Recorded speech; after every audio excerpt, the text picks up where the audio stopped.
अस्सलाम वालेकुम। मुझे कैसे हैं सब लोग? अफसोस सब ठीक होंगे। आज हम फर्स्ट ईयर की physics according to new syllabus chapter 7 का टॉपिक देखेंगे, बीट्स। अब बीट्स हमारे पास होती क्या है या कब प्रोड्यूस होती है, तो पहले तो हम उसी चीज़ को देखते हैं। कहते हैं जब हमारे पास दो वेव्स हों जिनकी फ्रिक्वेंसी थोड़ी सी डिफरेंट हो, जब वो दोनों एक ही डायरेक्शन में मूव करती है, एक दूसरे के साथ ओवरलैप करती है ना, तो वहाँ पे हमारे पास कहीं पे हमारे पास साउंड जो होती है वो मैक्सिमम आ रही होती है, कहीं पे मिनिमम आ रही होती है। तो ये जो फ्लक्चुएशंस आ रही हैं साउंड में, लाउडनेस में, इसको हम नाम देते हैं बीट्स का। कि फॉर एग्जाम्पल हमारे पास अगर दो वेव्स हैं जो दोनों की फ्रिक्वेंसी डिफरेंट है, लाइक हमारे पास ये दो वेव्स जा रही हैं, दोनों की फ्रिक्वेंसी डिफरेंट है। फ्रिक्वेंसी डिफरेंट का मतलब होता है एक सेकंड में नंबर ऑफ ऑसिलेशंस। ये देखें, ये थोड़ी खुली खुली है और ये थोड़ी सी हमारे पास कह ले कंजस्टेड है, मतलब थोड़ी सी पास पास है। तो यहाँ पे फ्रिक्वेंसी ज़्यादा है, यहाँ पे फ्रिक्वेंसी कम है। तो इस तरह से अगर दो वेव्स जिनकी फ्रिक्वेंसी में थोड़ा सा डिफरेंस हो, जब वो दोनों मिलती है, तो हमारे पास इस तरह से जो वेव्स प्रोड्यूस होती है इनको नाम देते हैं बीट्स का। अब बीट्स में देखिए, कहीं भी आपके पास ना मैक्सिमम एम्पलीट्यूड आ रहा है और कहीं पे मिनिमम आ रहा है। मैक्सिमम कहाँ पे आता है बच्चे? जहाँ पे एक का क्रस्ट जो है ना दूसरे के क्रस्ट से मिल रहा होता है, दोनों एक ही डायरेक्शन में उधर सुपर इम्पोज करते हैं तो मैक्सिमम हो जाते हैं। और फिर कहीं भी हमारे पास एक का क्रस्ट होता है, दूसरे का ट्रफ होता है, वो एक दूसरे को कैंसिल कर देते हैं, वहाँ पे मिनिमम हो जाता है, मतलब कोई रिजल्ट नहीं आता। फिर मैक्सिमम, मिनिमम, तो यहाँ से ना हमारे पास लाउडनेस में ही हमारे पास क्या होती है, वेरिएशन आ रही होती है। कभी आवाज़ हमारे पास बहुत ज़्यादा आ रही होती है, कभी बहुत फेंट हो जाती है, फिर ज़्यादा आती है। तो ये जो फ्लक्चुएशन आ रही होती है ना आवाज़ में, इसको नाम देते हैं बीट्स का। और बीट्स कब प्रोड्यूस होती है? जब हमारे पास दो वेव्स एक ही डायरेक्शन में मूव कर रही हो और दोनों की फ्रिक्वेंसी थोड़ी सी डिफरेंट हो। जैसे इसकी थोड़ी सी नंबर ऑफ ऑसिलेशंस कम है, यहाँ पे थोड़ी सी ज़्यादा है क्योंकि थोड़ी सी ज़्यादा पास पास है। तो तब जब ये दोनों मिलेंगी तो कहीं पे हमारे पास लाउड साउंड आएगी, कहीं पे फेंट हो जाएगी। तो ये जो वेरिएशंस हैं, फ्लक्चुएशंस हैं, मैक्सिमम और मिनिमम आ रही है वेरिएशंस, इसी को हम नाम देते हैं, बीट्स का नाम देते हैं। ठीक है, कहते हैं कि एक्सपेरिमेंट कंसीडर करते हैं। आप क्या करें, आप दो ट्यूनिंग फोर्क लें। ट्यूनिंग फोर्क बेसिकली एक ऐसा डिवाइस होता है जिसके जरिए आप ना आवाज़ को प्रोड्यूस करवाते हैं। कहते हैं आपने दो ट्यूनिंग फोर्क लिए, एक को नाम दे दिया ए का और एक को नाम दे दिया बी का। कहते हैं स्टार्टिंग में हम कहते हैं दोनों की ना हमारे पास स्टार्टिंग में दोनों ट्यूनिंग फोर्क की हमने फ्रिक्वेंसी सेम ली है, दोनों को एक ही फ्रिक्वेंसी के साथ मूव करते हैं, वाइब्रेट करवाते हैं। तो हम देखेंगे हमारे पास ना एक सिंगल नोट, एक खाली एक सादी सी सिंपल एक ही आवाज़ आएगी। मतलब हमें ये नहीं पता चलता कि वो आवाज़ किसकी है, ट्यूनिंग फोर्क एक की है या बी की है। तो एक ही सिंगल नोट हमें प्योर नोट सुनाई देता है। तो हम कहते हैं दोनों को जब साइमल्टेनियसली हम लोग करते हैं ना, तो ये डिफ्रेंशिएट करना मुश्किल हो जाता है कि कौन सा ए का है या कौन सी आवाज़ बी की है, क्योंकि दोनों एक ही वक्त में हमारे पास एक जैसी आवाज़ दे रहे होते हैं और हमारे कान को ऐसा लगता है कि वो एक सिंगल आवाज़ आ रही है। कहते हैं लेकिन अगर आप क्या करें, आपने जो ट्यूनिंग फोर्क बी लिया ना, उसके ऊपर थोड़ा सा वैक्स लगा दें या उसको थोड़ा सा हैवी कर दें। प्लास्टिसिन का मतलब होता है ये भी एक मिट्टी की तरह का ही होता है बच्चे। इस तरह की शेप की ना ये होती है, मतलब इसके डिफरेंट मॉडल्स वगैरह बनाए जाते हैं, नरम सी होती है। ठीक है, या ये लगा दें ट्यूनिंग फोर्क के ऊपर। मकसद क्या है, सिर्फ और सिर्फ एक ट्यूनिंग फोर्क को थोड़ा सा हैवी कर दिया जाए। हैवी करेंगे तो उसका मूव करना, वाइब्रेट करना थोड़ा मुश्किल हो जाएगा, तो इसकी फ्रिक्वेंसी थोड़ी कम हो जाएगी। तो कहते हैं सपोज करें इसकी फ्रिक्वेंसी जो है वो थोड़ी सी कम हो जाएगी, 28 हर्ट्ज हो जाएगी। अब एक की ऑलरेडी 32 थी, एक को आपने थोड़ी सी वैक्स लगा दी, तो उसको लाइक मेरे पास अगर ट्यूनिंग फोर्क है, ये नॉर्मल है। ट्यूनिंग फोर्क इस तरह का होता है बच्चे जिसके ना दो लिम्स होते हैं। ठीक है, ये दो वाइब्रेट कर रहे होते हैं। कहते हैं आप क्या करें, स्टार्टिंग में इसको वाइब्रेट करवाया था, ये मैंने ट्यूनिंग फोर्क ए लिया और ये मैंने ट्यूनिंग फोर्क बी लिया। ठीक है, स्टार्टिंग में आपने दोनों को एक ही फ्रिक्वेंसी के साथ ना वाइब्रेट करवाया 32, तो दोनों एक ही आवाज़ आएगी। लेकिन दूसरे केस में कहता है कि आप क्या करें, इसके ना थोड़ी सी वैक्स लगा दें। थोड़ी सी वैक्स लगा देंगे तो इसका एक लिम्ब जो है ये हैवी हो जाएगा। अब हैवी चीज़ का मूव करना मुश्किल होता है तो इसकी वाइब्रेशन कम हो जाएगी। तो सपोज करें इसकी फ्रिक्वेंसी 28 होगी।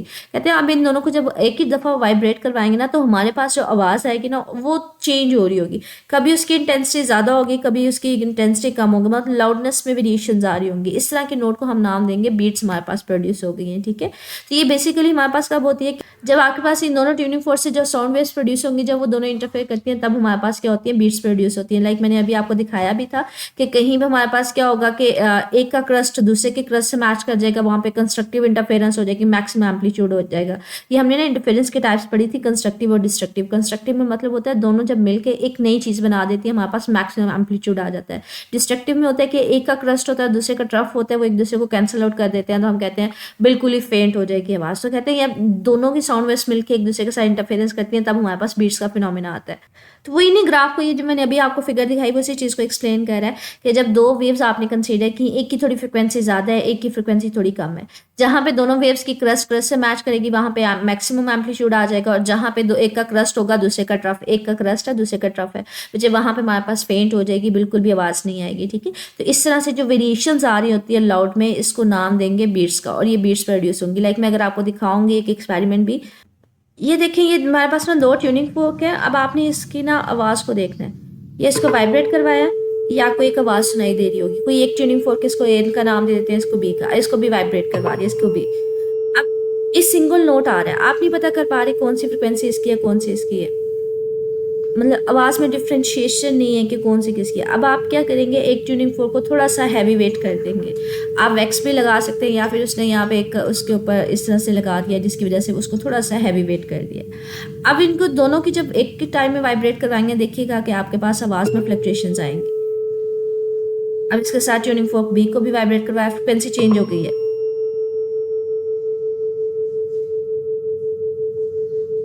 तो ये जो आवाज़ में वेरिएशंस आ रही थी वो हमारे पास क्या आई, बीट्स आई। लाइक मैं अगर आपको अगेन ये दोबारा से दिखा भी दूँ, सुना भी दूँ,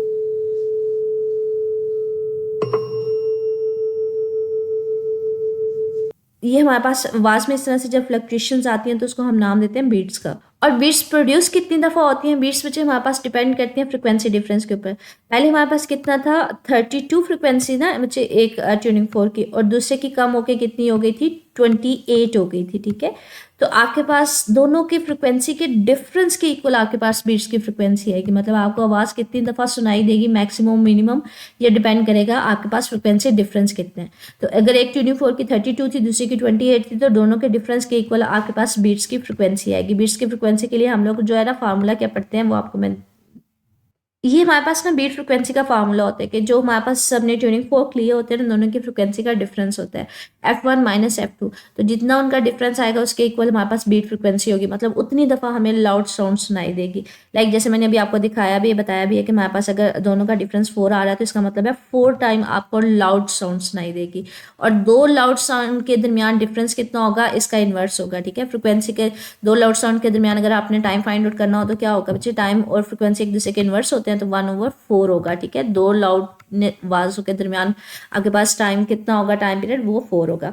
जैसे ये आपको दिखाया भी हुआ है कि हर 1/4 सेकेंड के बाद आपको अगली लाउड साउंड सुनाई देगी। कि अगर एक्स पॉइंट के ऊपर आपके पास क्रस क्रस से मिल रहा है और मैक्सिमम लाउडनेस आ रही है, तो अगले एक 1/4 सेकेंड के बाद आपको नेक्स्ट जो है वो आवाज़ सुनाई देगी, ठीक है। फिर अगले 1/4 सेकेंड के बाद नेक्स्ट लाउड साउंड सुनाई देगी, ठीक है। तो हमारे पास 4 दफ़ा आपको बीट सुनाई देगी। क्यों, टोटल आपको कह लें कि लाउडनेस 4 दफ़ा सुनाई देगी, और कितने कितने टाइम के बाद, 1/4 के बाद।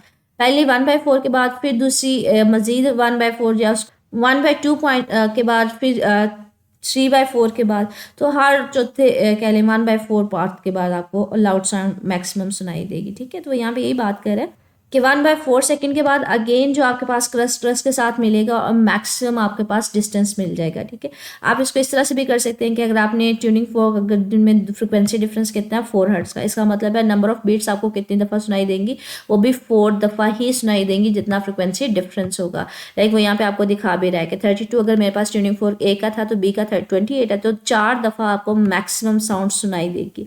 और कितने टाइम बाद सुनाई देगी, 1/4 सेकेंड के बाद। मतलब इसका इन्वर्स ले लेना, फ्रिक्वेंसी को हम लोग बच्चे किसके इक्वल लेते हैं, फ्रिक्वेंसी को 1/t के इक्वल नहीं लेते, ठीक है। तो अगर मैंने t लेना है तो फ्रिक्वेंसी 1/t के इक्वल होती है। अगर मैंने t लेना है तो वो t टाइम पीरियड किसके इक्वल होगा, टाइम पीरियड होता है मेरे पास 1/f के इक्वल होता है। अगर मुझे फ्रिक्वेंसी पता चल जाएगी, इसका मतलब है फ्रिक्वेंसी 4 थी तो टाइम पीरियड कितना होगा 4, तो 1/4 सेकेंड के बाद आपको नेक्स्ट लाउड साउंड सुनाई देगी, ठीक है। और ये याद रखिएगा, कहते हैं अगर फ्रिक्वेंसी मेरे पास 10 हर्ट्ज से ज़्यादा डिफरेंस हो जाता है ना, तो वो इतनी जल्दी वो आपके पास फ्लक्चुएशंस हो रही होती है ना, मैक्सिमम मिनिमम, कि आप डिफ्रेंशिएट ही नहीं कर पाते। तो हमें बीट्स का आइडिया ही नहीं हो पाता कि आवाज़ कब मैक्सिमम हुई कब मिनिमम हुई, क्योंकि बड़ी क्विकली हमारे पास चेंज हो रही होती है वेरिएशंस इंटेंसिटी में। कहते हैं बीट्स का फ़ायदा कहाँ पे, कहते हैं आप लोगों ने क्या कर सकते हैं, इसको ना ट्यूनिंग वगैरह करने के लिए इस्तेमाल कर सकते हैं। जो म्यूजिकल इंस्ट्रूमेंट्स होते हैं ना, उनको अगर ट्यून करना हो तो हम लोग क्या करते हैं, उसको किसी नॉन फ्रिक्वेंसी के अगेंस्ट जो है ना वो बीट करवाया जाता है, और हम लोग उसको चेक कर लेते हैं कि आइदर हमारा जो पियानो है या वायलिन जो है वो ठीक तरह से हो गया सेट या नहीं। हम लोगों ने कोई गिटार, मिसाल के तौर पे गिटार वगैरह मैंने कोई बनाया है, खुद डिज़ाइन किया है। अब मैंने चेक करना है कि इसकी जो फ्रिक्वेंसी है, वाइब्रेटिंग फ्रिक्वेंसी, वो ठीक है या नहीं है। तो मैं क्या करूँगी, इसको कोई जो ऑलरेडी पहले से स्टैंडर्ड मेरे पास गिटार है उसके साथ दोनों को एट अ टाइम वाइब्रेट करवाऊंगी। अगर दोनों की फ्रिक्वेंसी सेम होगी तो सिंगल नोट सुनाई देगी और मुझे पता चल जाएगा अच्छा मेरा जो गिटार है वो ठीक बना। लेकिन अगर मैं दोनों को एक ही टाइम वाइब्रेट करवाऊंगी और मेरे पास आवाज़ में फ्लक्चुएशंस आएंगी, किसी की कम आ रही होगी, किसी की ज़्यादा आ रही होगी, कभी आवाज़ ज़्यादा कभी कम कभी ज़्यादा बीट्स आ रही होंगी, तो इसका मतलब है जो मैंने बनाया है वो सेट नहीं है, उसकी फ्रिक्वेंसी ठीक नहीं है। मैं क्या करूँगी, इसके यहाँ पे ना वो लगे होते हैं पेच वगैरह लगे होते हैं, या फिर यहाँ से वो उसको कह लें धागा वगैरह को टाइट या लूज़ करूँगी, तो उसके ज़रिए दोबारा से इसकी फ्रिक्वेंसी सेट करूँगी। तो इसको कहते हैं ट्यूनिंग करना। ट्यूनिंग करने का मतलब होता है फ्रिक्वेंसी को सेट करना। तो यहाँ पे ये कह रहा है string can then be adjusted to the desired frequency, या आप उसकी फ्रिक्वेंसी को चेंज कर सकते हैं। कैसे? जो उसमें ये धागे वगैरह लगे होते हैं ना, इसको टाइट या लूज करके, मैंने अभी आपको डायग्राम में दिखाया, ठीक है। ये वाले जो धागे होते हैं ना, इसको टाइट कर देंगे या लूज कर देंगे ना, तो इसकी फ्रिक्वेंसी चेंज कर सकते हैं। और वो कैसे चेंज करेंगे? इसको किसी स्टैंडर्ड इंस्ट्रूमेंट के साथ एक साथ जो है ना वो प्ले करवाया जाता है। अगर तो बीट्स प्रोड्यूस होंगे, इसका मतलब है हमें सेट करने की ज़रूरत है। अगर बीट्स प्रोड्यूस नहीं होंगी तो हम कहेंगे हमारा जो इंस्ट्रूमेंट है वो ट्यून हो गया, उसकी फ्रिक्वेंसी सेट हो गई है, ठीक है। कहते हैं आपने उसकी लेंथ जो है उसको टाइट करना है धागों को या लूज करना है। कब तक? जब तक किसी किस्म की बीट सुनाई ना दे। बीट सुनाई नहीं देगी इसका मतलब है मेरी फ्रिक्वेंसी सेट हो गई है। एक तो बीट फ्रिक्वेंसी का फार्मूला ये था कि आप क्या करें, उसको फ्रिक्वेंसी डिफरेंस के इक्वल ले लें, F A minus F B. दूसरा कहते हैं अगर ये नंबर ऑफ बीट्स हैं, अगर आपने beats frequency again find out करनी है तो इसका ये भी हमारे पास एक फार्मूला अगेन यहाँ पे दिया हुआ है कि बीट फ्रिक्वेंसी को हमारे पास वही कि दो फ्रिक्वेंसीज के अगर डिफरेंस के इक्वल हमारे पास जो होगी वो बीट फ्रिक्वेंसी होगी। इसके अलावा कहते हैं जो दो लाउड साउंड के दरमियान डिफरेंस होते हैं ना, अगर हमें उसका भी पता चल जाए तो वो भी हमारे पास क्या होगा, उसका इन्वर्स हमारे पास क्या होगा, फ्रिक्वेंसी होगी। लाइक जैसे मैंने आपसे कहा था कि यहाँ पे डायग्राम में दो लाउड साउंड के दरमियान डिस्टेंस कितना है, 1/4। अगर 1/4 मुझे डिस्टेंस पता चल जाए दो लाउड साउंड के दरमियान, टाइम इंटरवल का पता चल जाए, सॉरी, तो वो 1/4 है, तो 1/4 का इन्वर्स लेंगे, 4 ऊपर चला जाएगा, तो बीट फ्रिक्वेंसी क्या होगी, 4 होगी, ठीक है। तो ये लॉन्ग क्वेश्चन है बच्चे, ट्यूनिंग ऑफ म्यूजिकल इंस्ट्रूमेंट, ये आपके पास रिड्यूस सिलेबस में क्रॉस हुआ है, तो ये हम ये नहीं करेंगे। एक्सरसाइज में हम अगर हम देखें तो हमारे ये लॉन्ग क्वेश्चन है 7.5 का, what is meant by term beats. Beats को पहले डिफाइन करेंगे जब two waves slightly having slightly different frequencies superimpose इम्पोज करती हैं, तो वहाँ पे जो आवाज़ में फ्लक्चुएशन आ रही होती है that is called the beats. और उसको ट्यूनिंग फोर्क वाला जो एक्सपेरिमेंट हमने देखा वो सारा एक्सप्लेन करेंगे, ठीक है। ट्यूनिंग फोर्क वाले के साथ इसको एक्सप्लेन करना है और बीट्स फ्रिक्वेंसी का फार्मूला भी लिखेंगे। नंबर ऑफ बीट्स का मतलब है बीट फ्रिक्वेंसी, ठीक है, वो जो हमने कहा था ना फ्रिक्वेंसी डिफरेंस के ऊपर। मतलब आज का सारा टॉपिक इसमें लॉन्ग क्वेश्चन में तो आ जाएगा, ठीक है। मजीद बच्चे कोई पॉइंट पूछना हुआ, कुछ मिसिंग हुआ तो मेरे से पूछ लीजिएगा कमेंट सेक्शन में। ओके, अल्लाह हाफिज़।